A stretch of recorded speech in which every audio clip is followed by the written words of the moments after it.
말씀 나누겠습니다. 산상순 10번째.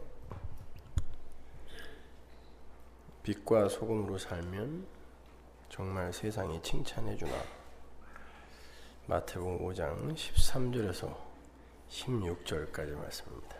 함께 봉독하시죠. 너희는 세상의 소금이니 소금이 만일 그 맛을 잃으면 무엇으로 짜게 하리요. 후에는 아무 쓸데없어 다만 밖에 버리고 사람에게 밟힐 뿐이니라. 너희는 세상의 빛이라. 산 위에 있는 동네가 숨기우지 못할 것이요 사람이 등불을 켜서 말 아래 두지 아니하고 등경 위에 두나니 이러므로 집안 모든 사람에게 비치느니라. 이같이 너희 빛을 사람 앞에 비추게 하여 저희로 너희 착한 행실을 보고 하늘에 계신 너희 아버지께 영광을 돌리게 하라. 아멘. 오늘 본문은 두말할 것 없이 신자들의 경건한 삶에 대한 권고요, 경고처럼 보이죠. 소금으로 살지 않으면 밖에 버려져서 밟힘을 당할 것이다. 그러니까 성도는 반드시 세상에서 소금의 역할을 해야 한다. 그렇죠? 그리고 누가 등불을 말 아래다가 두느냐? 등불은 등경 위에 두는 것이므로 반드시 주변의 빛을 비추게 돼 있다. 그러니까 등경 위에 높이 서서 열심히 세상을 환하게 비추어라. 이거 아닙니까? 대부분의 신학자들과 설교자들이 이 산상수훈의 빛과 소금의 이야기를 가지고 지금 제가 말씀드린 것처럼 세상에 영향을 미쳐야 하는 성도들의 본분의 측면에 초점을 두고 해석하죠. 소금은 짠맛을 내는 것이므로 성도는 세상 속에서 맛을 내는 사람으로 살아내야 한다느니 소금은 부패를 방지하는 것이므로 세상이 부패하지 않도록 충분한 역할을 감당해내야 한다느니 소금은 자신의 몸을 녹여서 제 역할을 다하는 것이니 반드시 희생을 감수해야 한다는 식의 교훈을 던지곤 하죠. 여러분이 지금까지 배운 거 아닙니까? 아울러 빛은 온 세상의 어두움을 몰아내는 힘이 있는 것이니만큼 성도는 어두움의 세상에 긍정적인 영향을 미쳐서 세상의 어두움을 몰아내는 데 기여를 해야 한다고 응변을 하죠. 우리가 지금까지 공부한 팔복을 쑥 빼고 이것만 보면 그렇게 얼마든지 해석할 수 있어요. 근데 이게 팔복의 밑에 붙어 있다는 걸 여러분이 염두에 두셔야 되는 거예요. 정말 성도가 그렇게 세상의 소금으로 빛으로 살게 되면 세상이 긍정적 영향을 받든가요? 성도가 빛과 소금의 삶을 살면 정말 세상이 영향을 받아서 변합니까?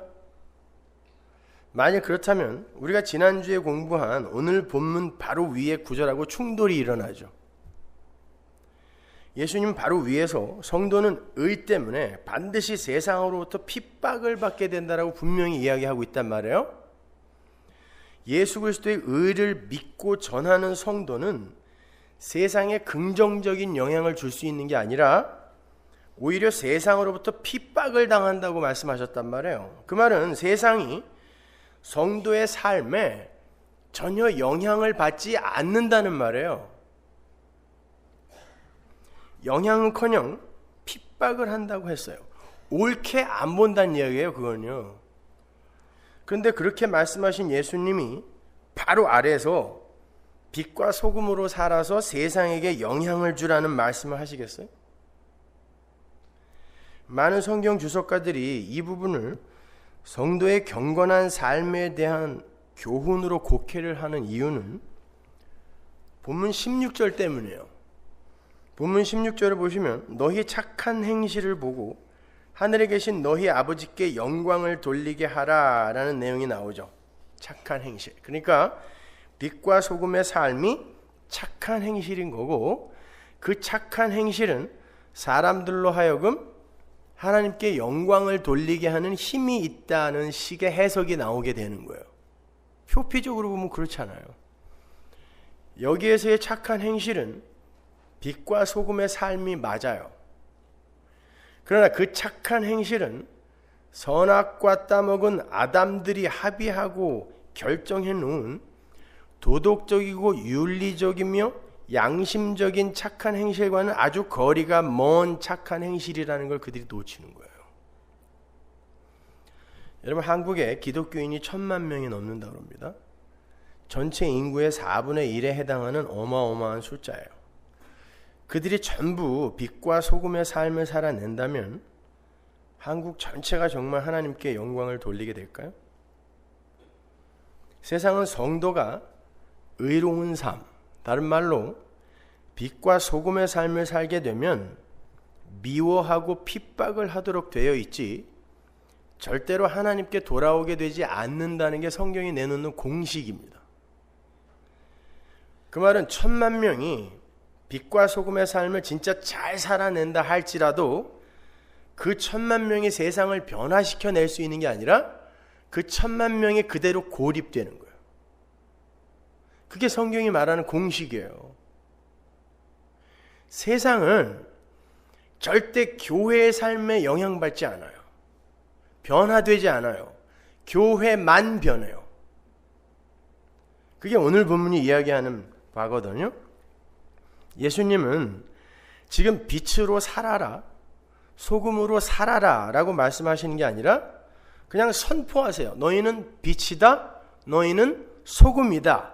이미 완료된 걸, 어느 시점에 완료된 걸 그냥 공포하고 선언하는 거예요. 우리가 앞서 공부한 산상수훈의 팔복이 전부 어떤 내용이었어요? 창세전에 신령한 복을 받은 하나님의 백성들이 이 역사 속에서 하나님 나라를 살게 될 때 나타나는 현상과 현실을 설명하는 거였죠. 그런데 그 내용이 이 세상이 정의하고 있는 복과는 완전히 다른 양상으로 나타났다는 것을 여러분은 아실 거예요. 애통하고 줄이고 목마르며 핍박을 받고 긍휼을 구해야 하는 그런 모습이었어요. 그렇다면 그 모든 것을 아우르고 있는 빛과 소금의 삶, 이 8가지를 다 아우르는 게 지금 빛과 소금의 삶이란 말이에요. 그 빛과 소금의 삶은 도덕적이고 윤리적이며 양심적인 훌륭한 삶이 아니라 이 세상 속에서 세상 복과는 전혀 무관한 모습으로 살아가게 되는 성도의 현실을 다른 언어로 그리고 있는 거예요. 그렇게 팔복의 내용처럼 우리는 예수의 의로만 구원에 이를 수 있으며, 이게 의에 줄이고 목마른 거잖아요. 그리고 심령이 가난한 거고, 그래서 애통하게 되는 거고, 예수의 의에 의해서만 화평에 이를 수 있고, 예수의 의가 아닌 모든 것은 하나님 앞에서 죄일 수밖에 없다는 것을 굳게 믿고 전하는 삶이 팔복의 내용이었어요. 그러면 빛과 소금의 삶도 그것을 내용으로 해야 맞는 거란 말이에요. 먼저 소금의 삶이 어떤 삶인지부터 공부를 해보겠습니다. 여기에 대해서 좀 자세히 공부를 해보고 싶으신 분은 비유 강해에서 제가 이 빛과 소금에 대해서 설명해 놓은 곳이 있어요. 그걸 책으로 읽으시든지 테이프로 들으시든지 하세요. 오늘은 제가 조금 다른 쪽으로 접근을 해 들어갈 거예요. 역대하 13장 5절 보세요. 성경에서 소금이 등장하는 곳은 하나님의 언약을 가리킬 때, 그리고 성전의 제물을 묘사하는 곳에 주로 등장을 해요. 역대하 13장 5절. 이스라엘 하나님 여호와께서 소금 언약으로 이스라엘 나라를 영원히 다윗과 그 자손에게 주신 것을 너희가 알 것이 아니냐. 민수기 18장 19절 보세요. 이스라엘 자손이 여호와께 거제로 드리는 모든 성물은 내가 영영한 응식으로 너와 내 자녀에게 주노니 이는 여호와 앞에 너와 내 후손에게 변하지 않는 소금 언약이니라. 성경은요, 하나님의 언약을 가리킬 때 소금이라는 단어를 함께 끌어다 쓰고는 해요. 그런데 그 소금이라는 단어가 언약이라는 단어와 붙을 때 항상 등장하는 단어가 있는데 그게 오람, 영원이라는 단어예요. 그러니까 소금 언약이라는 건 영원한 언약, 변하지 않는 언약을 지칭하는 것으로서 영원히 변하지 않는 소금처럼, 소금은 여러분 수천 년이 지나도 그냥 소금입니다. 그 본질이 화학적인 변화가 일어나질 않아요. 맛도 그대로예요. 소금을 오래 놔두면 싱거워지는 거 봤어요? 소금은 맛이 안 변해요. 영원성이 있어요. 그러니까 영원히 변하지 않는 소금처럼 절대 변개되거나 취소될 수 없는 하나님의 창세전 언약을 가리켜요. 그래서 오람 베레트가 같이 써요. 변하지 않는 영원한 언약, 이렇게. 소금 언약이라는 거죠. 영원히 맛이 변하거나 본질이 변하지 않는 소금의 특징을 영원한 하나님의 언약을 수식하는 단어로 끌어다가 쓴 거예요. 바로 그 단어, 오람, 그 영원이라는 단어가 언약, 베리트라는 단어와 함께 등장하는 곳을 제가 오늘 하나하나 다 찾아봤거든요. 그걸 찾아보면서 오늘 본문의 실마리를 제가 풀었어요. 제일 먼저 창세기 9장으로 가보겠습니다. 창세기 9장 12절. 하나님이 가라사대 내가 나와 너희와 및 너희와 함께하는 모든 생물 사이에 영세까지 세우는 언약의 증거는 이것이라. 이게 같은 단어예요. 무지개가 구름 사이에 있으니 내가 보고 나 하나님과 땅에 무릇 혈기 있는 모든 생물 사이에 된 영원한 언약을 기억하라. 하나님께서 노아에게 주시는 무지개 언약이죠. 무지개 언약이 뭐예요? 레인보우. 보우가 뭐죠? 활인데 비에 의해 만들어진, 저주의 비에 의해 만들어진 활. 이 활이 하나님께로 당겨지는 게 레인보우죠. 무지개. 그래서 하나님이 희생을 당하여 날 때부터 악인인 그들이 살아나는 게 무지개 언약이에요. 성경은 그걸 언약, 영원한 언약, 소금 언약이라 그래요. 두 번이나 반복해서. 오람, 베리트. 근데 노아 언약의 주된 내용이 뭐였어요? 하나님께서 한 번 혼내줬더니 이놈들이 정신을 차려갖고 이제 다시는 죄를 안 짓는다 그러니까 내가 다시는 이제 홍수로는 멸하지 않을 거야. 이거 아니죠? 그렇게 혼을 내줬는데도 또 죄를 짓는 게 니들이다 이거잖아요. 그래서 이스라엘이 애굽에서 나왔을 때 가나안에 집어넣으면서 모세가 뭐라 그래요? 하나님이 모세에게 뭐라고 시키죠? 니들은 가나안에 들어가서 애굽이랑 똑같이 살 거야 그러잖아요. 그리고는 노래를 만들어서 부르게 해요. 나는 똑같을 거야, 나는 똑같을 거야, 이렇게. 나는 변할 거야가 아니라 나는 똑같을 거야. 그런데 하나님이 은혜 베풀어 주실 거야. 이게 복음인 거예요. 창세기 8장 21절 보세요. 여호와께서 그 향기를 흠양하시고 그 중심에 이르시되 내가 다시는 사람으로 인하여 땅을 저주하지 아니하리니 이는 사람의 마음에 계획하는 바가 어려서부터 악함이라. 이게 홍수 후거든요. 내가 전에 행한 것 같이 모든 생물을 멸하지 아니하리니. 사람은 어려서부터, 날 때부터 악한 존재이기 때문에 교훈을 준다거나 혼을 내준다거나 하는 방법으로는 그 악을 제거할 수 있는 길이 없다는 거예요. 그래서 다른 방법을 준비했다는 거죠. 어떤 방법이죠? 이 영원한 소금 언약 바로 전에 어떤 일이 일어났는지 기억하세요? 제사가 일어났잖아요. 창세기 8장 20절. 노아가 여호와를 위하여 단을 쌓고 모든 정결한 짐승 중에서와 모든 정결한 새 중에서 취하여 번제로 단에 드렸더니. 이렇게 노아의 무지개 언약의 배경은 정결한 제물이 부정한 제물들을 살리기 위해 제물로 바쳐지는 사건이 있었던 거예요. 그리고 나서 무지개 언약을 내리세요. 소금 언약, 영원한 언약. 그러니까 영원한 언약, 소금 언약은 예수님의 십자가 보혈로 인해서 거저 살아나게 되는 하나님의 은혜의 구원, 그 구원의 은혜성에 초점이 있는 거예요. 그게 소금 언약이에요. 영원한 언약이에요.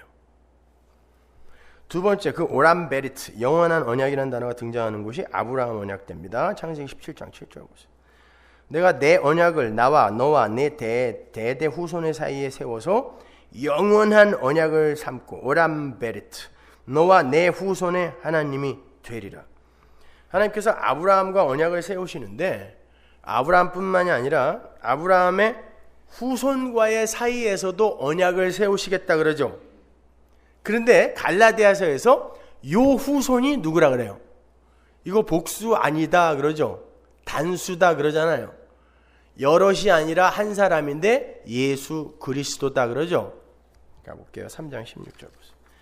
이 약속들은 아브라함과 그 자손에게 말씀하신 것인데 여럿을 가리켜 그 자손들이라 하지 아니하시고 오직 하나를 가리켜 네 자손이라 하셨으니 곧 그리스도라. 그러면 하나님께서 예수 그리스도와 세우신 그 언약의 원형, 그 원형을 찾아보면 소금 언약의 실체가 좀 더 분명해지겠죠. 그 원형이 어디 나와요? 히브리서 9장에 나오잖아요. 가볼게요. 15절. 이를 인하여 그는 새 언약의 중보니 이는 첫 언약 때에 범한 죄를 속하려고 주구사 부르심을 입은 자로 하여금 영원한 기업의 약속을 얻게 하려 하심이니라. 유언은, 이게 언약이란 단어예요. 유언은 유언한 자가 죽어야 되나니, 다른 말로 바꾸면 언약은 언약을 맺은 자가 죽어야 되나니란 뜻이에요. 유언은 그 사람이 죽은 후에야 견고한즉 언약을 맺은 자가 살았을 때에는 언제든지 효력이 없느니라. 이러므로 첫 언약도 피 없이 세운 것이 아니니 모세가 율법대로 모든 계명을 온 백성에게 말한 후에 송아지와 염소의 피와 및 물과 붉은 양털과 우슬초를 취하여 그 책과 온 백성에게 뿌려 이르되 이는 하나님이 너희에게 명하신 언약의 피라 하고 또한 이와 같이 피로써 장막과 섬기는 일에 쓰는 모든 그릇에 뿌렸느니라. 율법을 조차 거의 모든 물건이 피로써 정결케 되나니 피 흘림이 없은즉 사함이 없느니라. 여기서 유언이라고 번역이 된 단어가 언약이에요. 그러니까 영원한 언약, 소금 언약이라는 건 하나님과 언약의 당사자인 예수 사이에서 피가 반드시 뿌려져서 내가 너에게 주는 내 백성들이 살아나게 될 것이다. 피 흘림이 없으면 절대 사함이 없다가 영원한 언약의 핵심인 거죠. 피의 언약이에요. 그 창세전 언약의 핵심 단어 하나만 뽑아라 그러면 피예요. 피. 예수라는 하나님의 후손의 피로 말미암아 피 흘려 죽어야 할 진짜 죄인들이 거저 살아나게 되는 게 하나님과 예수 그리스도라는 후손과의 사이에 맺어진 언약이란 말이에요. 그 창세전 언약을 바울이 에베소서에서 이렇게 묘사하죠. 1장 3절. 찬송하리로다 하나님 곧 우리 주 예수 그리스도의 아버지께서 그리스도 안에서 하늘에 속한 모든 신령한 복으로 우리에게 복 주시되 곧 창세 전에 그리스도 안에서 우리를 택하사 우리로 사랑 안에서 그 앞에 거룩하게 흠이 없게 하시려고 그 기쁘신 뜻대로 우리를 예정하사 예수 그리스도를 말미암아 자기의 아들들이 되게 하셨으니 이는 그의 사랑하시는 자 안에서 우리에게 거저 주시는 바 그의 은혜의 영광을 찬미하게 하려는 것이니라. 우리가 그리스도 안에서 그의 은혜의 풍성함을 따라 그의 피로 말미암아 구속 곧 죄사함을 받았으니 그의 피로 말미암아 전 많고 흠 많던 우리가 거저 구원을 받고 영생에 이르게 되는 게 창세전 언약의 핵심이에요. 피예요. 역시 피. 그런데 우리가 좀 전에 찾아 읽었던 민수기 18장에 보면 그 소금 언약의 내용이 제사장과 연관이 되어 있다는 것을 알 수 있어요. 18장 19절 보세요. 이스라엘 자손이 여호와께 거제로 드리는 모든 성물은, 거제는 들었다 놓는 거예요. 들것자니까, 그죠? 요제는 흔드는 거, 관제는 붓는 거, 화제는 태우는 거. 거제로 드리는 모든 성물은 내가 영영한 응식으로, 응식이라는 건 분깃이에요. 유산, 상속물. 응식으로 너와 네 자녀에게 주노니 이는 여호와 앞에 너와 네 후손에게 변하지 않는 소금 언약이니라. 여기에서는 모세가 소금 언약을 설명하면서 그걸 제사장의 분깃과 연결하고 있어요. 하나님이 제단에 바쳐지는 예물을 제사장에게 영원히 주신다고 약속하신 언약이 소금 언약이래요. 영영한 응식으로, 영영한 분깃으로, 영원한 분깃으로 너에게 줄 거다. 이게 소금 언약이다. 이런단 말이에요. 이게 무슨 말이에요? 소금 언약은 백성들이 드린 제물을 제사장이 먹고 사는 일, 백성들이 드린 제물을 제사장이 먹고 살죠. 그 일이 변함이 없을 거야. 영영이 영영이 변함 없을 거야. 이게 오람 베리트 소금 언약이라는 거예요. 영원한 언약. 그게 무슨 말이겠어요? 바꿔 말하면 제사장들의 그 봉사와 희생을 백성들이 알아주고 대접하는 게 그들에게 예물을 나눠주는 거거든요.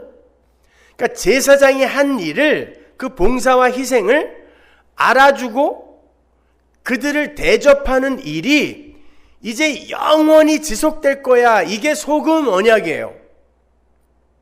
그 일이 언약이 이루어졌나요? 안 이루어졌죠. 사사기 공부했잖아요. 제사장들이 거지처럼 이리저리 돌아다니면서 빌어먹을 때 찾아다녀요. 이스라엘이 대접 안 해줬다는 거예요. 그러면 이 소금 언약은 도대체 어디서 지켜지는 거예요? 누구와 누구의 사이에서 지켜지는 걸까요, 이게? 교회와 대제사장이신 예수 그리스도의 사이에서 성취되는 언약을 바로 이 소금 언약이라고 하는 거예요. 교회는 그 대제사장이 우리를 위해 행하신 그 희생과 봉사, 그 십자가의 그 희생, 그 공로를 영원히 대접해 주는 자로 살 수밖에 없는 거죠. 교회와 예수 그리스도, 대제사장이신 예수 그리스도 사이에서 성취될 그 언약을 지금 소금 언약, 영원한 언약이라고 이야기를 하는 거란 말이에요. 그렇게 하나님께서 소금 언약에 의해서 당신 자손의 피로 말미암아 구원해내신 교회가 예수 그리스도의 그 소금 언약 성취의 그 공로를 온전히 인정하고 찬송하며 그 앞에서 왜 예수가 소금 언약을 성취할 수밖에 없었는지 그거를 인정해 드리면서 자신의 무력함과 불가능함을 시인할 때 그때 소금 언약이 온전히 성취되는 거란 뜻이에요. 근데 이건 반드시 될 일이기 때문에 소금이 어떻게 짠맛을 잃겠느냐라고 이야기하는 거예요. 착하게 살아라, 선한 일에 힘써라, 이런 이야기가 아니에요. 사람들 사이에 들어가서 맛을 내주는 사람이 되라, 사람들의 부패를 막아라. 여러분들의 부패나 막으세요. 누구의 부패를 막아요? 그 이야기 하는 거 아니에요. 도저히 산자가 될 수 없는 죽은 흙들이 하나님의 아들의 피로 반죽이 되어서 점도 없고 흠도 없는 완벽한 하나님 나라 백성이 되는 게 하나님의 영원한 언약, 소금 언약인 거고, 거기에서 탄생이 된 교회가 그 소금 언약이 실제로 하나님의 열심에 의해서만 성취가 된 것임을 인정하고 거기에 희생하시고 거기에 봉사하신 예수 그리스도의 공로를 인정하고 찬송하게 되는 거, 이게 에베소서 1장의 창세전 언약의 목적이잖아요. 그게 바로 소금 언약의 성취란 말이에요. 다른 말로 자기가 온전히 부인되게 되는 그 상태, 그걸 소금 언약의 성취라고 하는 거예요. 그 언약은 반드시 성취가 된다라는 의미로 그 언약을 소금 언약, 영원한 언약이라고 하는 거예요. 쉽게 말해서 하나님은 성도를 반드시 육적 자아의 죽음의 자리로 몰고 내려가신다라는 게 소금 언약이에요. 그래서 본문에서 소금이 짠맛을 잃으면 어떻게 그게 소금이냐라고 하는 거예요. 소금은 절대 맛을 잃을 수가 없어요. 1000년이 지나고 2000년이 지나도 소금은 그 맛을 그대로 유지한단 말입니다. 그 말은 성도야, 너희들은 1000년이 걸리든 2000년이 걸리든 반드시 이 역사 속에서 자기를 부인하고 가야 한다라는 말과 똑같은 말인 거예요. 내가 죄인 중에 괴수 맞네요. 내가 갖고 있는 이 몸이 사망의 몸 맞네요. 요 자리요. 이게 자기 부인의 자리잖아요. 그러니까 본문 13절, 13절은 소금은 절대 소금의 역할을 못 벗어난다에 초점이 있는 거지. 그래서 맛을 잃지 않는다라고 하는 거지. 소금의 역할을 제대로 못 해내면 밖으로 집어 던져서 밟아버릴 거야. 여기에 초점이 있는 게 아니에요. 왜냐면 맛을 잃을 수 있는 소금은 없으니까. 따라서 우리 성도는 너희는 세상의 소금이다 라는 예수님의 말씀을 들으면서, 그래 우리는 이 세상에서 소금 언약을 성취해내신 예수님의 의만을 자랑하고 찬송하고 전해야 되는 하나님 나라 백성들이다.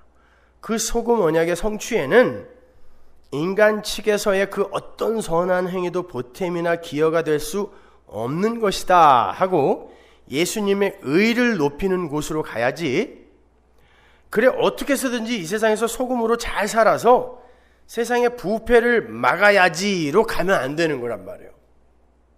그건 내가 뭔가 지금 할 수 있다라고 아직 자기가 부인이 안 된 거기 때문에 그게 바로 부패예요.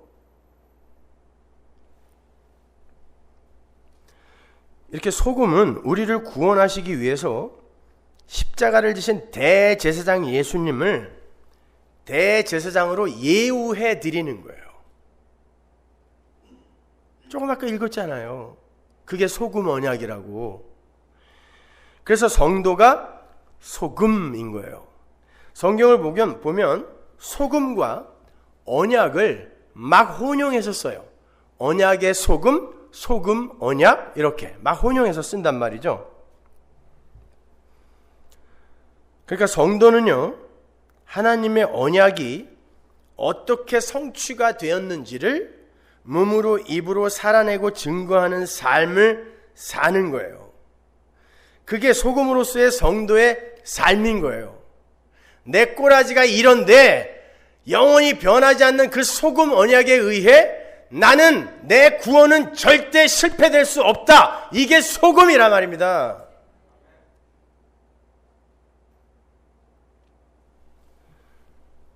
그런데 우리가 지난주에 공부한 바에 의하면 그렇게 예수님의 의만을 높이고 자랑하는 삶을 살게 되면 어떻게 된다 그랬죠? 그게 소금인데 그럼 어떻게 된다 그래요? 의를 인하여 핍박을 받는 자는 복이 있나니, 핍박받는다 그러잖아요. 그러니까 소금의 삶은 도덕과 윤리를 잘 지키는 경건하고 깨끗한 삶이 아니라 영원한 소금 언약을 홀로 성취해내신 예수님의 대제사장 되심을 자랑하느라 세상으로부터 핍박을 받는 삶을 말하는 거예요.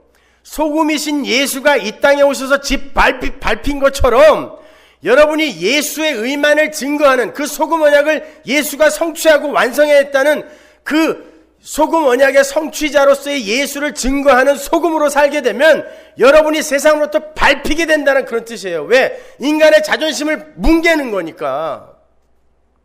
그래서 의를 인하여 핍박을 받는 자는 복이 있나니 바로 밑에 너는 소금이니까가 들어가는 거예요. 넌 소금이니까 의를 인하여 반드시 핍박을 받을 수밖에 없다는 뜻이에요. 그래서 성경은 문맥 안에서 이해를 하지 않으면 전부 도덕책이 되는 거예요.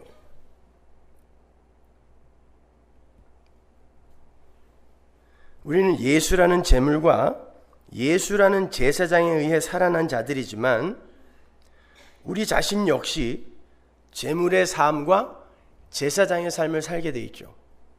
로마서 12장 1절 너희의 삶을 거룩한 산 제사로 드려라. 그 제사가 제물이에요. 우리 보고 제물이래요. 그리고 우리는 왕 같은 제사장이라면서요. 자, 예수가 제사장으로 제물로 소금 언약을 성취하기 위해 자기 몸을 자해한 거예요. 그죠? 피를 흘린 거죠. 그러면 우리의 인생이 어떻게 된다는 뜻이에요? 소금으로서의 우리의 삶이 똑같이 간다는 뜻이에요. 세상에게 핍박받다가 십자가 지고 죽는 거예요. 육족자가 그렇게 죽는 거란 말입니다. 그런데 그렇게 저주와 심판의 삶을 미리 받아내면 영원한 심판과 저주에서 벗어나는 게 우리 성도의 인생인 거예요. 그래서 여러분 인생 동안에 그 영원한 저주와 심판의 요만큼의 맛을 보면서 인생 속에서 그걸 경험하는 거예요. 근데 그게 우리의 육적 자아에 떨어지게 되면 내가 부인이 되고 삭제가 되는 경험을 해요. 이 세상에서. 아, 예수의 은혜 아니면 안 되겠구나. 하나님의 은혜만 붙들어야 되겠구나. 이렇게.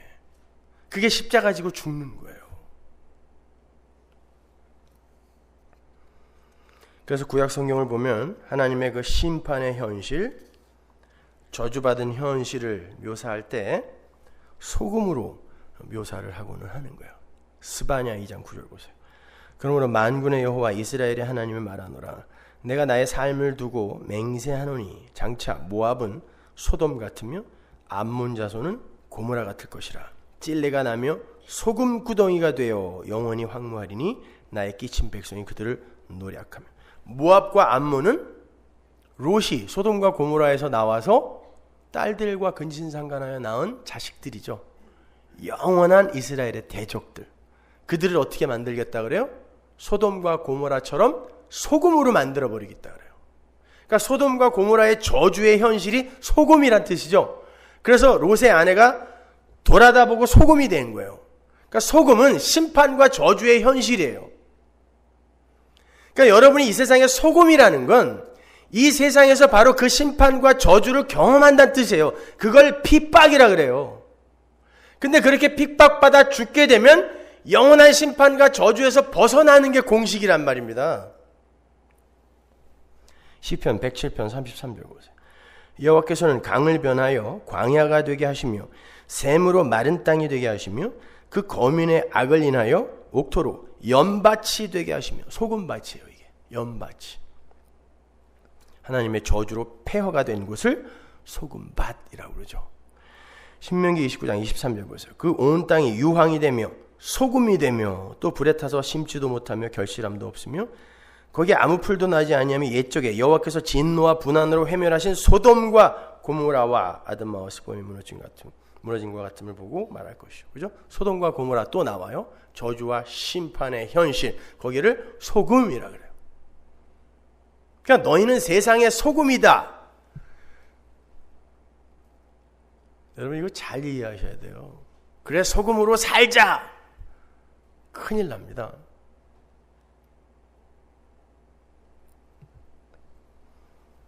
마가복음 9장 48절 보세요. 거기는 구더기도 죽지 않고 불도 꺼지지 아니하느니라. 사람마다 불로써 소금 치듯함을 받으리라. 어디에서? 지옥에서요. 지옥의 영원한 심판의 현실을 소금이라 그래요. 그런데 역사 속에서의 소금은 어떤지 보세요. 소금은 좋은 것이로돼. 갑자기 지옥 얘기하다가 지옥 불은 소금이다 이야기하다가 소금은 좋은 거래요. 만일 소금이 그 맛을 잃으면 무엇으로 이를 짜게 하리요? 너희 속에 소금을 두고 서로 화목하라 하시니라. 이 이야기가 어디에서 출발하는 거죠? 제자들이 서로 내가 잘났다 네가 잘났다 이 싸움하는 데에서부터 출발하는 거예요. 서로 높아지려고 하는 제자들의 싸움. 거기에서 하나님이 니들이 죄를 짓고 지옥에 가느니 차라리 다 잘라버려라 그러죠. 근데 그 잘라버려라 커트 그게 뭐라 그랬어요? 제사 용어라 그랬어요. 할례. 니들이 그렇게 절대 천국에 못 들어가기 때문에 이 역사 속에서 내가 너희들의 그 육적 자아를 다 잘라버릴 건데 그걸 예수가 십자가에서 이미 다 완료했단다. 그래서 그 완료한 구원의 현실을 역사 속에서 니들이 경험하고 갈 텐데 그게 바로 영원히 잘려야 할 그게 소금 치듯 불로 공격을 받는 지옥이란 말이에요. 그런데 이 세상 속에서 너희들의 육적 자아가 하나님에 의해 핍박당하고 공격당하는 바로 그 소금을 경험할 텐데 그 소금은 좋은 거라는 거예요. 그러니까 그 소금을 너희에게 두면 어떻게 되는 거죠? 아, 우리는 뭐가 자격이 있어서 뭐가 내가 어떤 공로를 쌓아서 구원을 받은 게 아니라 영생을 얻은 게 아니라 우리 주님이 소금으로 쪼개지셔서 소금 언약을 성취함으로 말미암아 내가 구원받은 거니까 니나 내나 우리 주님의 그 소금 언약 성취가 아니면 다 죽은 흙이었다. 요게 뭐예요? 화평케 하는 거였잖아요. 그래서 소금을 두고 화평케 하라라고 하는 거예요. 화목하라. 그러니까 그 소금 언약의 성취, 그걸 알고 그걸 전하는 소금으로서의 삶을 사는 자들 사이에서 일어나는 걸 화목이라 그래요. 그게 평화예요. 에이레네, 화평.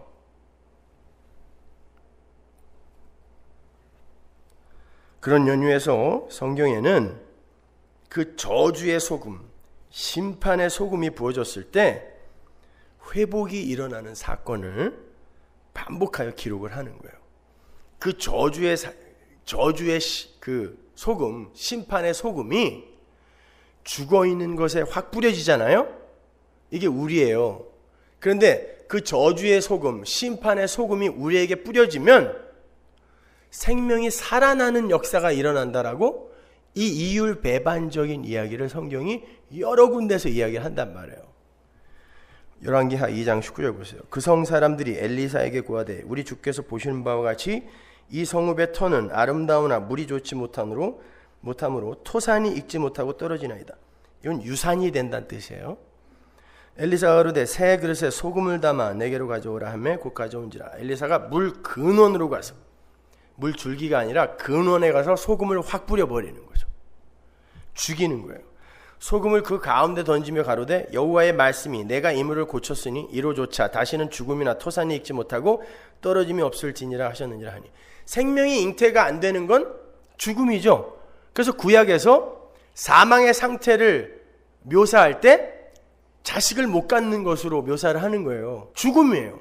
근데 그 죽음의 현장에 죽음이 가서, 심판이 가서 그 죽음을 죽여버리니까 육적자가 죽는 거예요. 인간의 가능성이 죽는 거예요. 죽여버리니까 토산이 다시는 떨어지는 일이 없다. 잉태가 되더라는 거예요. 생명이 잉태되더라는 얘기예요. 죽음을 심판이, 하나님의 심판이 죽여버리니까 이게 우리 역사 속의 인생이란 말이에요. 이게 지금까지 공부한 팔복의 내용이에요, 다. 그랬더니 죽어있던 자가 살아나더라는 거예요. 따라서 여러분은 반드시 소금으로서 이 세상에서 죽어야 되는 거예요. 그게 소금의 삶이에요. 그래서 성경이 소금이 되라 그러지 않고 너희는 소금이다 그러는 거예요. 너희는 의 때문에 반드시 핍박받을 건데 왜 소금이니까?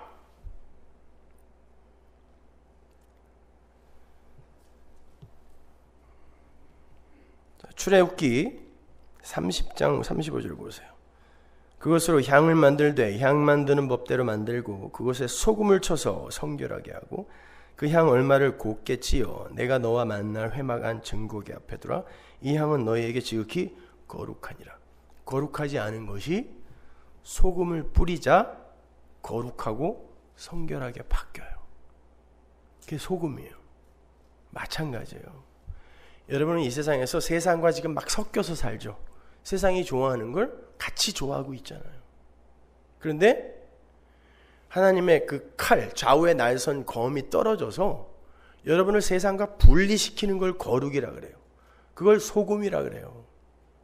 그걸 뜯어내는 게 핍박이며 환난이며 고난이에요. 이 세상에 눈 두지 말라고.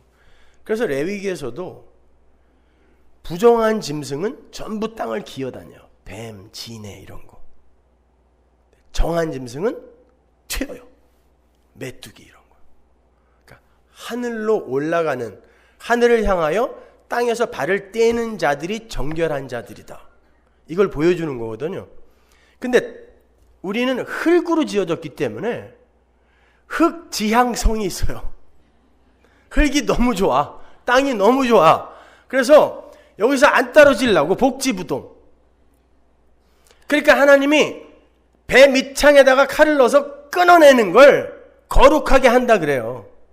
그게 환난이에요. 그게 소금의 삶이란 말입니다. 그래서 소금이 뿌려졌더니 성결해지더라 라고 이야기를 하는 거예요. 레위기 2장 13절 보세요. 네 모든 소재물에 소금을 쳐라. 네 하나님의 언약의 소금을 네 소재에 빼지 못할지니 네 모든 예물에 소금을 드릴지니라. 여기 보시면 모든 소재물에는 소금이 뿌려져야 한다라고 하는데 그 소재물에 뿌려질 소금을 언약의 소금이라고 그러죠.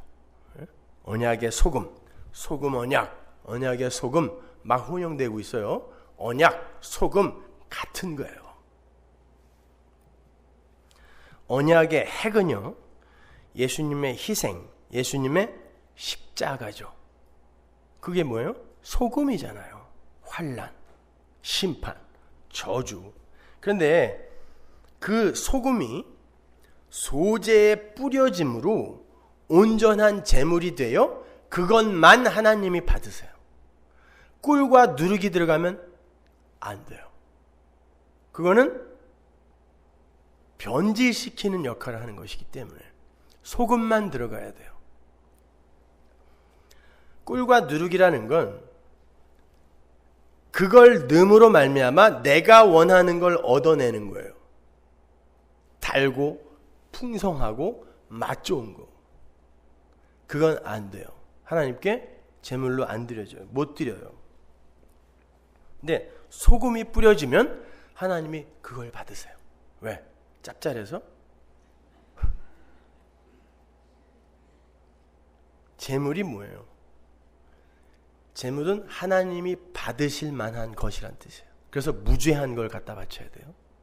그럼 하나님이 받으실 만한 건 하나님 나라의 것이란 뜻이고, 하나님 나라의 것은 반드시 하나님 나라, 하나님의 생명력으로만 채워져 있어야 되죠. 그런데 이 재물이 자기의 것을 요만큼이라도 갖고 있으면 어떻게 돼요? 하나님의 것으로 완벽하게 채워질 수가 없어요. 그래서 소금이 뿌려져 완전히 죽어야 돼요. 그게 심판이에요. 그랬을 때 하나님이 그 안을 채우는 거예요.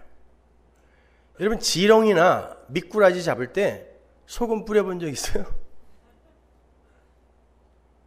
시골에서 우리 할머니가 가끔 미꾸라지 잡아다가 추어탕을 끓여주시려고 미꾸라지를 양동이에다가 이렇게 한가득 넣어놓고 소금을 쫙 뿌리잖아요. 그냥 뻣뻣하게 다 돌아가세요. 그거 생각하시면 돼요. 죽이는 거예요. 예수라는 제물이 왜 십자가에서 죽었는 줄 아세요? 너희들이 이 세상 속에서 그렇게 가게 될 것이다. 그래야 하나님 나라의 백성이 된다를 보여준 거예요. 그게 하나님 나라의 존재의 메커니즘이라고 그랬잖아요. 존재의 양식. 안 그러면 하나님 나라의 존재가 될 수 없어요. 그래서 소금이 뿌려지는 거예요. 이 역사 속에서 시퍼렇게 살아서 자신의 가치와 존재성을 이 모양 저 모양으로 챙겨가는 이들이 영원 속에서 죽을 자들이에요. 이 땅에서 살고자 하는 자들은 다 죽어요. 그 예수님이 하신 말씀입니다. 근데 이 세상에서 죽는 자가 살아요. 그게 소금이에요.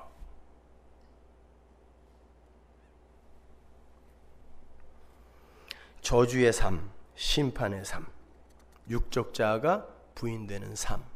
그래서 아파요. 이 상처투성이, 하나님에게 맞아서 이 상처투성이, 이사야서에 나오죠.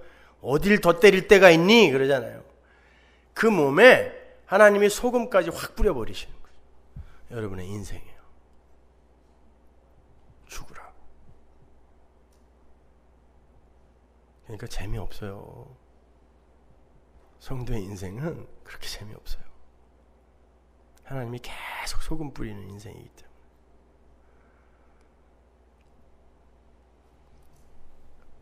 예전에 그 시골에서 미신을 믿는 사람들은 어디 그 부정한 곳에 초상집 같은 데 갔다 오면 항상 이렇게 소금 뿌리죠. 예의 부정한 것 잡기야 물러가라. 하나님이 그러는 거 우리 인생에. 니들은 지금 잡기야. 그거 안 죽고 하나님 나라 못 들어와. 그래서 계속 소금 뿌려주는 것이죠. 잡기야 물러가라. 잡기도 뭐 잘 대우해 준 거죠. 마귀 대장인데 우리가 그래도 잡기라고 얘기해 주면 그건 조금 핫바리 마귀잖아요.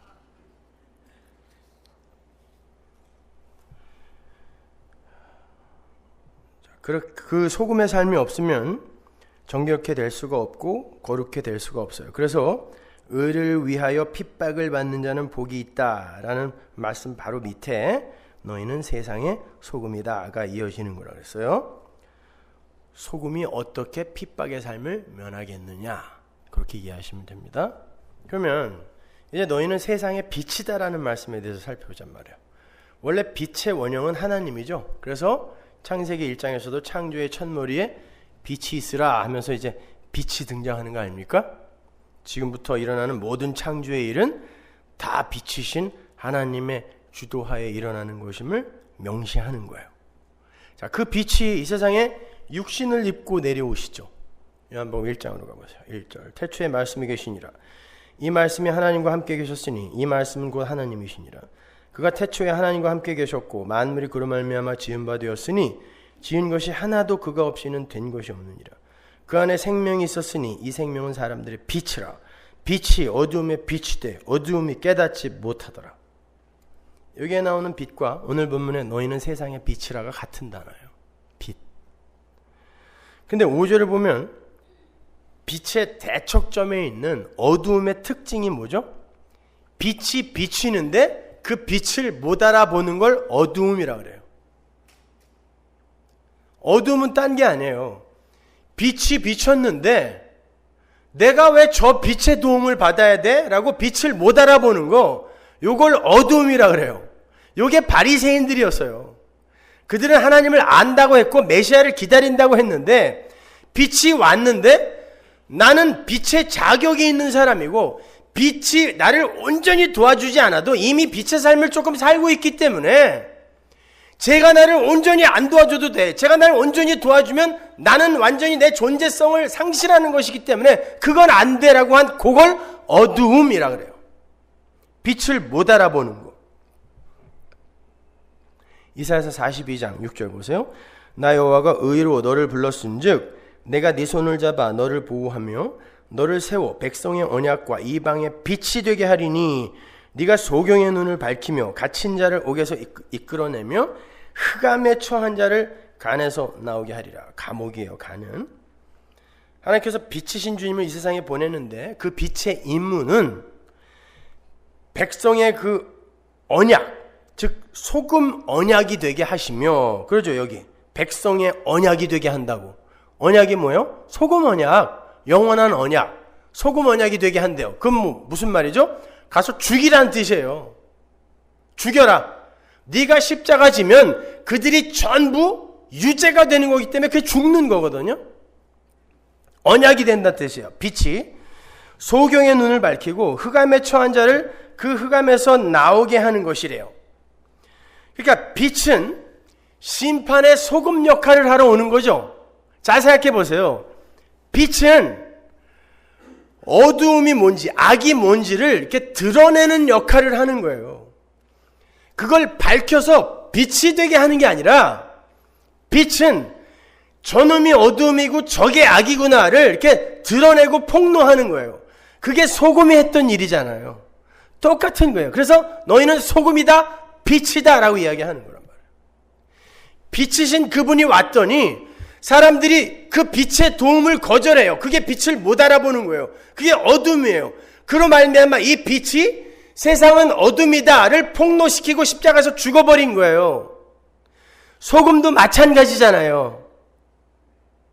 똑같은 이야기 하는 거란 말입니다.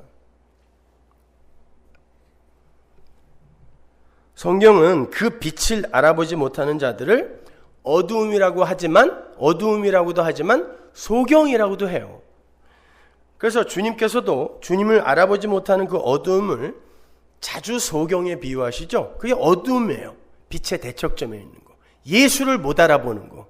예수의 의만을 의지하지 않는 거. 이게 어두움이에요.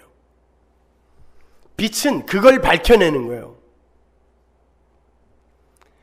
그러니까 알미니언주의 교회에 가서 하나님의 은혜를 설교하게 되면 알미니언주의가 넌 뭐냐? 왜 우리랑 달라? 라고 할 거 아니에요.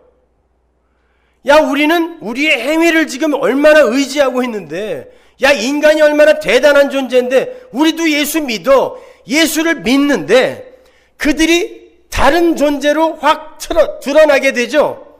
이게 빛이 어두움을 드러내는 거예요. 이게 빛의 삶이에요. 그런데 이 빛을 인간의 가능성과 힘을 의지하는 자들이 반드시 밟아 끌려고 하는 거죠. 이게 예수의 삶이었단 말이에요. 빛의 삶이었어요. 이게 바리새인들, 그 착했던 유대인들이 이 빛을 꺼버리더라니까요. 그 착한 알메니언주의 신봉자들이 은혜를, 십자가를, 보혈을 이야기하는 자들을 이단으로 몰아붙인단 말입니다. 그건 역사 내내 있었던 일이에요. 요한복음 9장 39절 보세요. 예수께서 가라사대 내가 심판하러 이 세상에 왔으니 심판은 뭐다? 소금.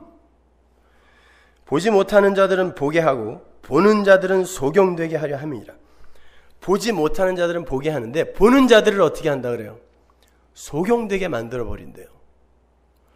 바리새인 중에 예수와 함께 있던 자들이 이 말씀을 듣고 가로되 우리도 소경인가?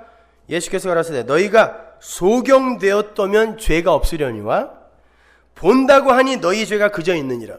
그러면 빛이 왔을 때 저는 소경이 많네요. 저는 예수님이 비춰주지 않으면 요만큼도 빛의 역할을 할 수 없는 자네요. 이게 나는 소경입니다죠. 그 사람을 빛이라고 하는 거예요. 그런데 당신이 구태여 나를 비춰주지 않아도 나는 지금 이렇게 착하게 잘 살고 있어요. 율법 잘 지키고 교회 열심히 다니고 있어요. 요 사람을 소경이라고 한다니까요. 여러분 성경을 한 발짝만 더 깊이 들어가서 보세요. 한 발짝만 더.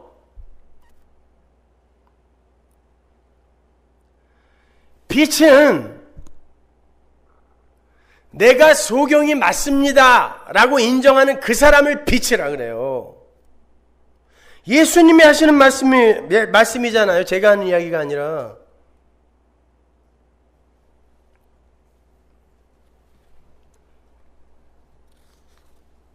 그러니까 예수님이 자기가 이 세상에 심판하러 소금으로 왔다라고 하는 거예요.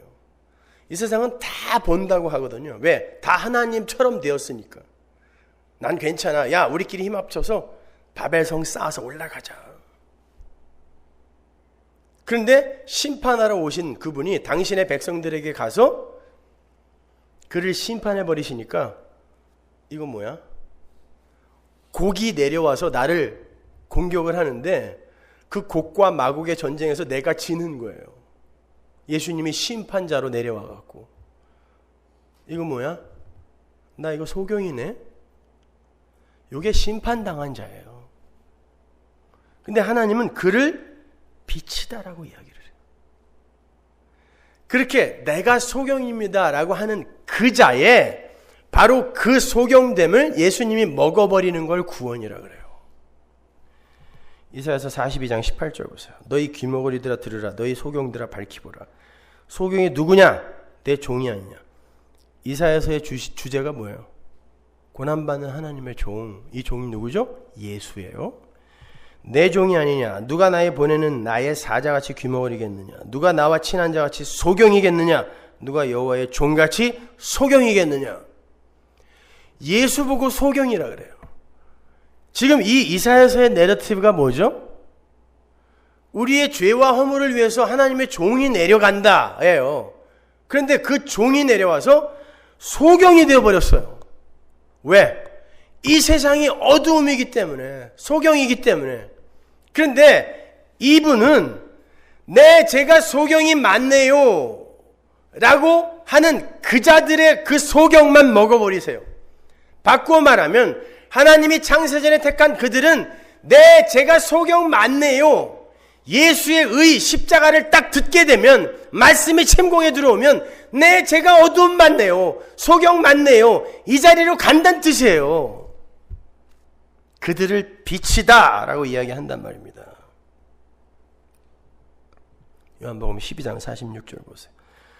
나는 빛으로 세상에 왔나니 무릇 나를 믿는 자로 어두움에 거하지 않게 하려 함이로라. 빛이 어둠을 비추어서 빛으로 끌어내기 위해 이 땅에 오셨는데 그 어두움이었던 자들이 빛으로 나온 상태를 뭐라 그래요? 나를 믿는 자라 그래요. 예수를 믿는 게 빛이에요. 날 믿으면 안 돼요. 자기 자신을 믿으면 안 돼요. 그 신뢰가 깨지고 그 사랑이 박살나야 돼요. 나에 대한, 나라는 우상에 대한 신뢰와 사랑이. 그리고 예수에게로 그게 점점 돌려져야 되는 거예요. 그들을 빛이라 그래요. 믿는 자라 그래요. 주님은 그렇게 여전히 인간의 가능성을 의지하는 자들을 흑암이라 그러고 그늘진 사망의 땅에 앉은 자들이라 그래요. 마태복음 4장 16절 보세요. 흑암에 앉은 백성이 큰 빛을 보았고 사망의 땅과 그늘에 앉은 자들이, 이게 그늘진 사망의 땅에 앉은 자들이란 뜻인데요. 빛이 비추었노라 하였더라. 이 빛을 못 알아보는 자들은 전부 흑암이며 사망이에요. 죽은 거예요, 그게. 그래서 주님은 그렇게 율법을 잘 지키고 착하게 살려고 애를 썼던 그들, 그래서 예수의 필요성을 별로 못 느꼈던 그들을 마귀라 그런 거예요. 죽은 자라 그런 거예요. 무덤이라 그런 거예요. 독사의 새끼라 그런 거예요. 소경 어두움이란 뜻이에요. 그들이 바로 예수의 필연성, 반드시 예수가 내 삶에 필요하다라는 걸 모르는 자들, 그걸 소경이라 그래요. 빛이신 주님은 그렇게 이 세상에 오셔서 율법을 잘 지키고 제사를 잘 지키며 선행에 힘쓰던 바리새인들을 죄인으로 폭로해 버리셨어요. 그동안에는 그들이 빛이었는데 진짜 빛이 오니까 그들의 실체가 좀비로 확 드러나더라는 것입니다. 성도가 바로 그 일을 한다는 뜻이에요. 너희가 세상의 빛이다라는 뜻은 지금 온 교회가 다 건강하고 건전하고 좋은 교회들을 만들려고 애를 쓰죠. 그거 다 그렇게 추구해 가는데 어떤 놈들이 오더니 그렇게 해가고 교회가 건강해지는 게 아니라 예수의 의, 십자가, 은혜를 믿어야 돼. 어떻게 하겠어요? 당연히 공격받아요. 그러나 거기에서 구별이 일어나요. 빛이 오면 반드시 구별이 일어나고 갈라짐이 일어나요. 창세기 1장 보세요. 빛이 오자 이 첫째 날, 둘째 날, 셋째 날 전부 갈라지죠. 구별이에요. 그걸 거룩이라 그래요. 나중에 보자고요. 도대체 누가 빛인가? 우리 주님이 그렇게 성도도 빛이라고 이야기를 했어요. 우리도 그렇게 하나님의 의, 예수 그리스도의 의 붙들고 그 의를 전하면서 빛인 척하는 자들의 어두움을 폭로시켜버려야 돼요. 그게 빛이에요. 쉬울 것 같으세요? 그 삶이? 어렵습니다. 괜히 지가 그렇게 못 사니까 우리를 욕한다고 욕먹죠.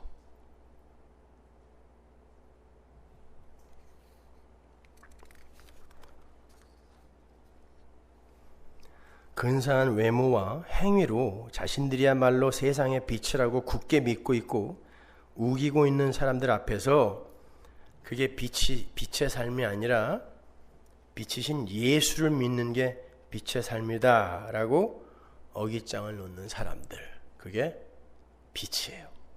예수님이 그랬잖아요. 내가 빛이니까 회개하라, 나를 믿어라 그랬잖아요. 바리새인들은 아니야, 우리 착하게 잘 살고 있다니까. 예수님은 계속해서 아니, 나를 믿으라니까. 이게 빛이었단 말이에요. 그 삶을 여러분이 살게 되어 있다니까요. 그래서 그러한 성도의 빛으로서의 삶을 통해 산 위의 동네가 환히 드러난다라고 본문 14절이 이야기하는 거예요. 다시 보세요.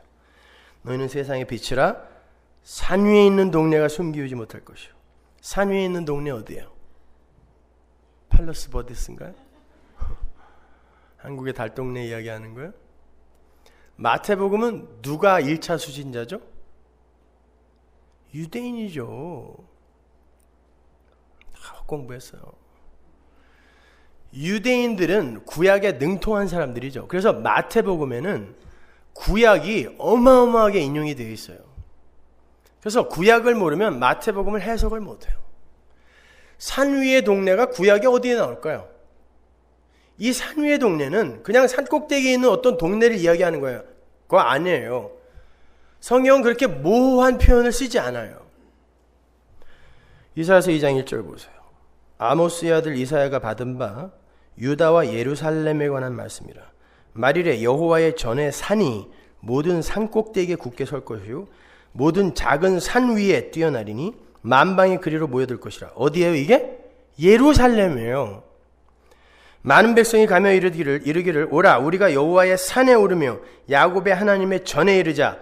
그가 그 도로 우리에게 가르치실 것이라. 우리가 그 길로 행하리라 하리니 이는 율법이 시온에서부터 나올 것이요 여호와의 말씀이 예루살렘에서부터 나올 것이니라. 유대인들에게 있어서 산 위에 있는 동네는 예루살렘이었어요. 그냥 유대인들 누구에게나 예루살렘은 산 위의 동네였단 말입니다. 그러면 예루살렘은 뭐예요? 율법주의의 핵, 율법주의의 총화. 거기에 성전이 있습니다. 제사 지내는 곳이에요. 율법이 가르쳐지는 곳이 예루살렘입니다. 그래서 하늘에 새하늘과 새 땅을 새 예루살렘이라고 하는 거예요. 이 세상의 예루살렘은 율법주의의 총화이기 때문에. 그런데 빛이 비추게 되면 산 위의 동네가 근사하게 위장을 하고 있다가 예수님이 왔는데 바리새인들 유대인들이 우리는 착한 사람이야 라고 위장하고 있었단 말이에요. 감추고 있었단 말이에요. 근데 빛이 와서 확 비춰버렸어요. 산 위의 동네를. 그랬더니 그게 악으로 무덤으로 확 드러나 버렸죠. 마찬가지인 거예요. 너희는 세상의 빛이다. 니들이 진짜 빛이라면 오늘날 교회를 좀먹고 있는 율법주의, 인본주의가 반드시 너로 말미암아 폭로될 거다라는 뜻이에요. 그게 산 위의 동네가 손기우지 못할 거란 뜻이에요. 등불을 어디다 걸어야 산 위의 동네가 다 비춰져요? 예루살렘 이야기하는 거예요. 성경은 일관성이 있습니다. 마태복음 5장 1절부터 여기까지 단 한 치의 오차도 없이 그대로 하나님은 고속도로처럼 달려가고 있어요. 십자가로.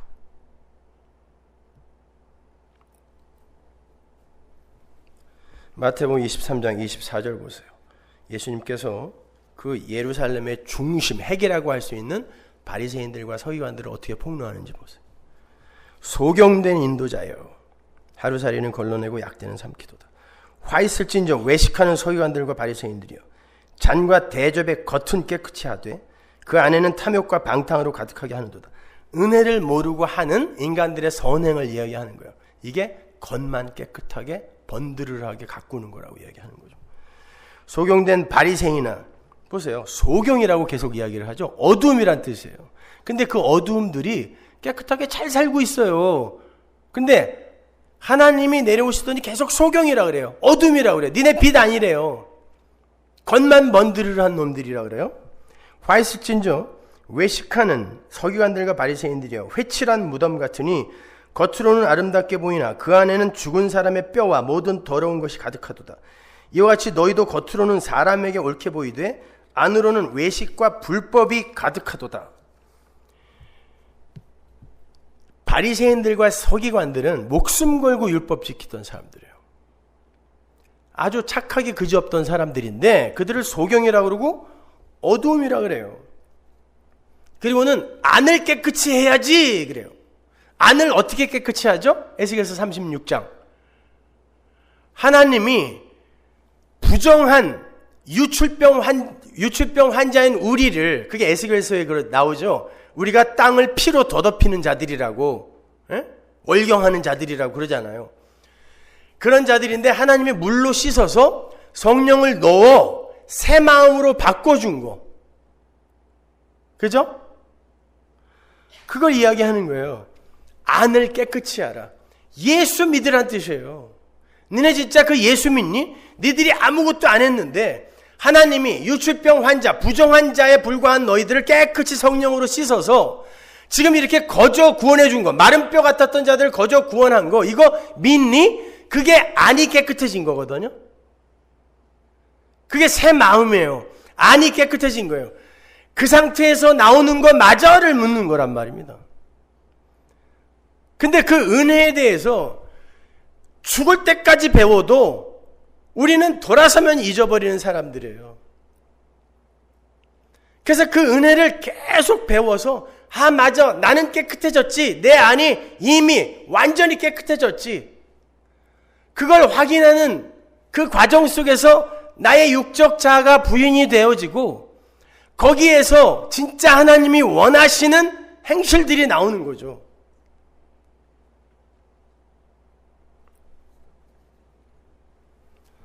여러분, 도대체 이 바리새인들이 뭘 했길래 하나님이 계속 소경이라 그러고 너희들은 겉만 번드르르 하다 그러고 왜 계속해서 그들의 실체를 이렇게 폭로시키시죠? 빛이 오셔서 왜 자꾸 니네는 어둠이다 어둠이다 그래요? 뭘 했어요 이 사람들이요?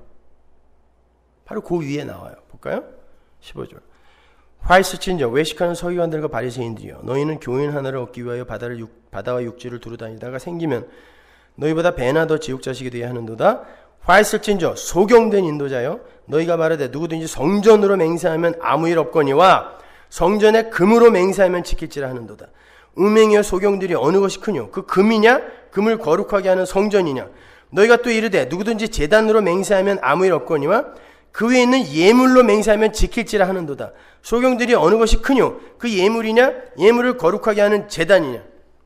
어둠에 속한 소경된 바리새인들이 사람들을 가르치는데, 성전으로 맹세하면 아무 일 없는데 성전에 바쳐지는 금 혹은 성전에 있는 금으로 맹세를 하면 반드시 지켜야 한다 그래요. 그리고 제단으로 맹세를 하면 아무 일도 없는데, 제단은 제물이 태워지는 곳이죠. 그 위에 있는 예물을 두고 맹세했으면 반드시 지켜야 한다라고 가르쳤어요. 무슨 말이냐면, 여러분, 성전과 제단은 예수 그리스도의 제사장 되심과 제물 되심으로 성취되는 새 언약의 현실을 모형으로 담고 있는 거죠. 그게 성전과 제단이잖아요. 하나님의 백성들은 그 속에서 하나님의 은혜를 붙들어야 했어요. 성전과 제단에서. 그런데 율법주의자들은 성전에 바쳐지는 금과 예물에 더 관심이 있더라는 거예요. 성전과 제단을 금과 예물 아래로 밀어내는 거예요. 은혜? 나랑은 상관없어요. 지금 안 보이는 거니까. 당장 내 눈에 보이는 어떤 유익, 부수적 유익, 이거에 관심이 더 있는 거예요. 그러니까 우리는 예수 그리스도의 그 의를 찬송하는 것보다는 이건 나한테 지금 아무 유익이 없어요. 지금 내가 사람들에게 율법을 잘 지키고 종교행위를 잘하고 착한 일을 많이 해서 어떤 평가를 받아낼까에 더 관심이 있는 자들, 요자들을 가르치는 거예요. 단순히 금과 예물, 재물에 관심이 있다는 뜻이 아니라 하나님의 은혜의 현실, 구원의 현실, 거기에는 관심이 없고 지금 당장 나에게 어떤 유익이 올 것인가를 종교 행위 속에서 찾으려고 하는 자들을 소경이라고 한단 말입니다. 그들이 어두움이란 말이에요. 그게 겉만 번드르르한 회칠한 무덤이란 말입니다. 그렇게 예수의 의 앞에서 그 산 위의 예루살렘, 인간들의 의는 낱낱이 폭로당하게 돼 있어요. 바리새인들이 잘 감추고 있었는데 어떤 한 분이 오더니 쫓아다니면서 이 도둑놈들아, 간음한 놈들아, 어두움들아, 소경들아 이러고 다니는 거예요. 아무도 몰랐는데.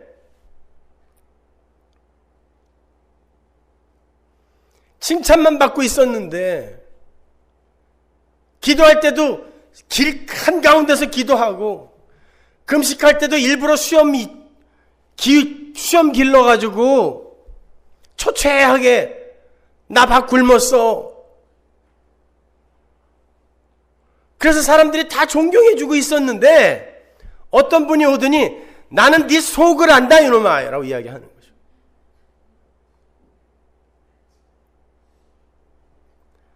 근데 그걸 여러분에게 하라는 거예요. 여러분도로 예수의 십자가와 피만을 전하라는 거예요. 그때 겉만 번드르르하게 자기들의 행위로 자기를 위장했던 자들이 여러분들을 굉장히 불편해할 거예요. 남들 다 존경해 주는데 왜 저 인간만 아니라 그래? 근데 여러분은 반드시 산 위의 동네를, 감추어진 산 위의 동네를 확 드러내는 자로 사셔야 돼요. 그래서 예수님이 그러는 거예요. 너희는 빛이다. 빛처럼 살아라가 아니에요. 빛이 되어라가 아니라니까요. 너희는 빛이다. 이것도 어디 붙어 있어요? 의를 위하여 핍박을 받는 자는 복이 있나니 밑에 너희는 빛이다가 붙어 있는 거죠. 너희는 핍박받을 거야. 왜? 빛이니까. 산 위의 동네를 드러낼 거니까. 그들이 너를 얼마나 밟겠니? 그 이야기 하는 거예요. 근데 15절을 보시면 그 빛이 누구에게 비춰져요? 빛은 집안 사람들에게만 비춰져요. 그래서 그들만 나 소경 많네요 하고 빛으로 돌아와요. 그래서 집안이란 단어가 들어가 있는 거예요. 성도만 알아보는 거예요. 남들은 속으로 욕만 하고 있을 거예요. 은혜는 무슨 개뿔이나 은혜냐. 마태복음 5장 15절 보세요. 사람이 등불을 켜서 말 아래 두지 아니하고 등경 위에 두나니 이러므로 집안 모든 사람에게 비추니라. 집안, 하나님의 집안, 식솔들은 전부 모두 그 빛을 보고 반응하게 되어 있어요. 맞군요 하고 오게 되어 있는 거죠. 나머지는 저 빛 좀 어떻게 끌 수 없을까? 여자들 그러잖아요. 특히 우리 새벽기도 오는 분들. 불 좀 하나만 켤 수 없어요? 왜 불을 여러 개 켜서 이 아침에 그냥 눈곱이고 보고 다 보이게? 그거예요. 저 빛 좀 끌 수 없어? 그걸 핍박이라 그래요. 그러나 여러분은 반드시 그 삶을 살아야 됩니다. 자, 그렇게 나는 이렇게 어두움인데 하나님께서 예수라는 빛을 나에게 비추어서 내가 거저 빛이 된 거구나 하고 하나님의 은혜를 찬송하게 되는 거. 이렇게 예수의 의만을 의지하는 거, 예수만을 믿는 거, 그걸 뭐라 그랬죠? 요한복음 6장에서 하나님의 일이라 그랬잖아요. 우리가 어떻게 하나님의 일을 합니까? 그게 행실이에요. 그렇게 믿게 되면 그게 뭐죠? 착한 행실. 바로 그 착한 행실로 인하여 그 빛을 본 자들이 하나님께 영광을 돌리게 되더라. 끝. 빛과 소금의 이야기는 그 이야기 하는 거예요. 다른 내용 없어요. 어떤 빛으로 사시려고 그랬어요? 남들의 잘못이나 들추어내는 그런 빛? 아니면 맞으면 죽는 레이저 광선? 빛으로 살렸더니 전부 레이저 광선이 돼갖고 쏘는 족족 죽어. 너는 왜 이거밖에 안 돼? 너 왜 이렇게 더러워? 이 레이저 광선이지 뭐예요.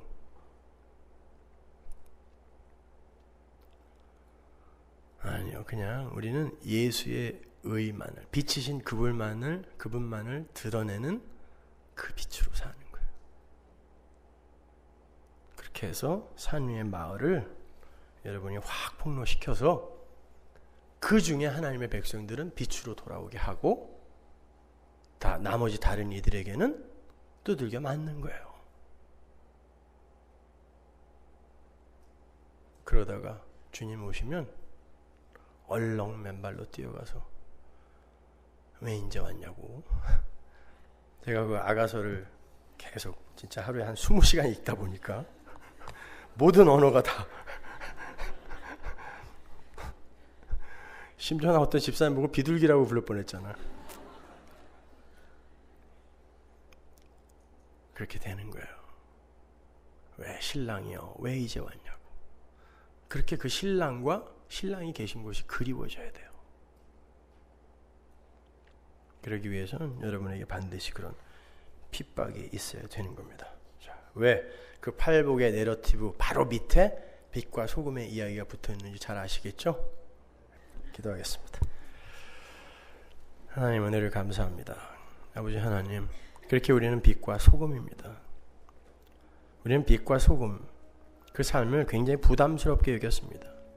근데 아니었습니다. 하나님, 우리는 그냥 그렇게 살게, 자동적으로 그렇게 살게 되어 있다라는 것을, 우리가 복음을 아는 자라면 그렇게 살지 않을 수 없다라는 것을 알게 됐습니다.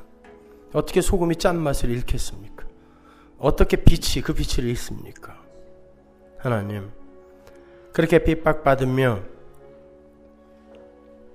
그렇게 우리의 육적자가 심판과 저주의 과정을 통과하며 가는 게 맞는 거라고 하셨사오니 그냥 열심히 그 길 가게 하옵소서. 예수님 이름으로 기도합니다. 아멘.